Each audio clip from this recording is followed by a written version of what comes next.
మనుషుల్ని దేవుళ్ళుగా కొలుస్తారు కొందరు. అలా ఓ వృద్ధుడు ఎన్నో గ్రామాలకు ఆరాధ్యుడయ్యాడు. నిత్యం పూజలు అందుకుంటున్న 110 ఏళ్ల దేవుడి తాతయ్యపై ఐ న్యూస్ స్పెషల్ రిపోర్ట్. దండాలయ్య సామికి దండలు వెయ్యర సామికి దాసులగాచే సామికి దండకాలు. దండాలయ్య సామికి దండలు వెయ్యర సామికి దాసులగాచే సామికి దండకాలు. మీరు చూస్తున్న ఈ వృద్ధుడి పేరు ఏలాద్రి. వయసు 110 ఏళ్లు. ఉండేది నల్గొండ జిల్లా గరిడేపల్లి మండలం వెల్దండ. ఈయన దర్శించుకుంటే మంచి జరుగుతుందనే నమ్మకంతో 25 ఏళ్ల నుంచి క్యూ కడుతున్నారు ప్రజలు. చుట్టుపక్కల గ్రామాల్లో ఏ శుభకార్యమైనా ఈయన దర్శించుకోవడం ఆనవాయితీ.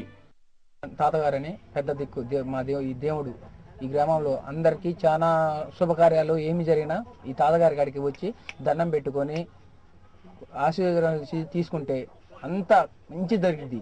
మేము ఆటలు కొనుక్కోవాలన్నా మా పిల్లగాలు పుట్టాలన్నా ఈ చూడండి ముడుపులు కట్టుకొని మా తాత కాడికి వచ్చి దండం. ప్రతి ఏడాది ఇక్కడ జరిగే లింగమంతుల స్వామి జాతర రోజున దేవుడు తాతయ్య దర్శనం కోసం వస్తారు భక్తులు. ఈయన ఆశీర్వదిస్తే సంతానం కలుగుతుందని నమ్మకం. దీంతో ఈ తాతయ్య అనుగ్రహం కోసం కొత్తగా పెళ్లైన వారు, పిల్లలు లేని దంపతులు రోజు వస్తుంటారు. ఈయన ఉండే మంచాన్ని పసుపు కుంకుమలతో పూజిస్తారు. దగ్గరలో ఉన్న చెట్టుకు ముడుపులు కడతారు. మరికొందరు కోళ్లను సమర్పించి వెళ్తుంటారు. దండాలయ్య సామికి దండలు వెయ్యర సామికి దాసులగాచే సామికి దండకాలు.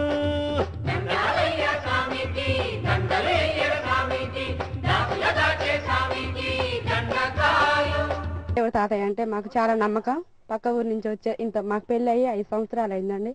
నాకు సంతానం లేకపోతే ఇక్కడ చుట్టుపక్కల ఊర్లో అంటుంటే వినేవాళ్ళం కానీ మాకు తెలియదు. తర్వాత అమ్మ నాన్న అందరు చెప్తుండగా వచ్చి ఎంత వరకు సత్యం అని వచ్చి చూస్తే మాకు ఏడాది సంతానం అందిందండి. మాకు పాప పుట్టింది. పెళ్ళి అయినాక 5 సంవత్సరాలు పిల్లలు పుట్టలేదు. పిల్లలు పుట్టిన తర్వాత దేవుడి తాతయ్య కాడికి వచ్చినాం. మేము ఇద్దరం వచ్చినాం, దండం పెట్టినాం. సంతానం 2 పిల్లగాళ్ళు మంచుకుంటున్నాం. మేము అందరం మంచుకుంటున్నాం. ఎప్పుడు వచ్చినా దేవుడి తాతయ్య కాడ దండం పెట్టి పోయి మాకు ఎంత శుభం జరుగుతుంది. పిల్లగాళ్ళు మంచుకూరు, మేము అందరం మంచుకున్నాం. ఈ దేవుడు తాతయ్య ఒకప్పుడు నాటు వైద్యం చేసేవాడు. చుట్టుపక్కల ఊరి ప్రజలకు జ్యోతిష్యం చెప్పేవాడు. క్రమంగా గ్రామస్తులకు ఈయనపై నమ్మకం కుదిరింది. అందరికీ 4 మంచి మాటలు చెప్పి ఆశీర్వదిస్తాడు ఈ పెద్దాయన. మంచి జరుగుతాయా, మంచి ఉంటారు, మంచి జరుగుతాయా, కోళ్ళు గీళ్ళు ఇచ్చిపోతారు, ముడుపులు కట్టిపోతారు. కంప్యూటర్లు రాకెట్ల కాలంలో ఇవే మూఢనమ్మకాలని ప్రశ్నించే వారికి నమ్మకమే సమాధానం. మాకు మేలు జరుగుతుందని దేవుడు తాతయ్యను నమ్ముతున్నాం, తప్పేంటని అంటున్నారు. ఇవి బులెటిన్